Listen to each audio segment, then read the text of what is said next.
Hello everyone, welcome back to my channel. ఈరోజు recipe వచ్చేసి simple and ఈజీగా కుల్ఫీ.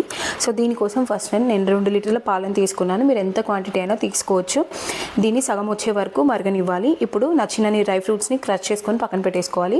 అలాగే 2 లీటర్ల పాలకి 1 కప్పు చక్కెర తీసుకున్నాను. ఇంకో గిన్నెలో 1 టేబుల్ స్పూన్ నీళ్ళలో కొద్దిగా కుంకుమ పువ్వు వేసి నానబెట్టాలి. కుంకుమ పువ్వు నానిన తర్వాత మరుగుతున్న పాలలో కుంకుమ పువ్వు నీటిని వేసి బాగా కలుపుకోవాలి.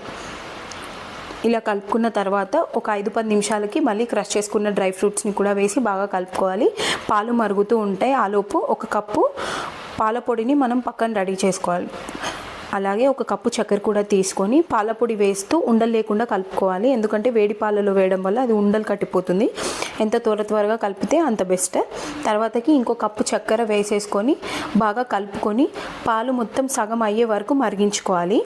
పాలు సగంకి వచ్చిన తర్వాత స్టవ్ ఆఫ్ చేసుకొని దాన్ని చల్లారనివ్వాలి. చల్లారిన తర్వాత కుల్ఫీ మౌల్స్లోకి, అది ఎలా ఉన్నా సరే కుల్ఫీ మౌల్స్లోకి వేసుకోవచ్చు. లేదు అంటే మనం టీ తాగే కప్స్లో, పేపర్ కప్స్లో వేసుకొని సిల్వర్ ఫాయిల్తో క్లోజ్ చేసుకున్నా సరే వేసేసుకొని ఫ్రిడ్జ్లో పెట్టేసుకొని ఒక 7 నుండి 8 గంటల పాటు లేకపోతే ఓవర్ నైట్ అయినా ఫ్రిడ్జ్లో పెట్టేస్తే సరిపోతుంది. డీప్ ఫ్రిడ్జ్లో ఉంచాలి.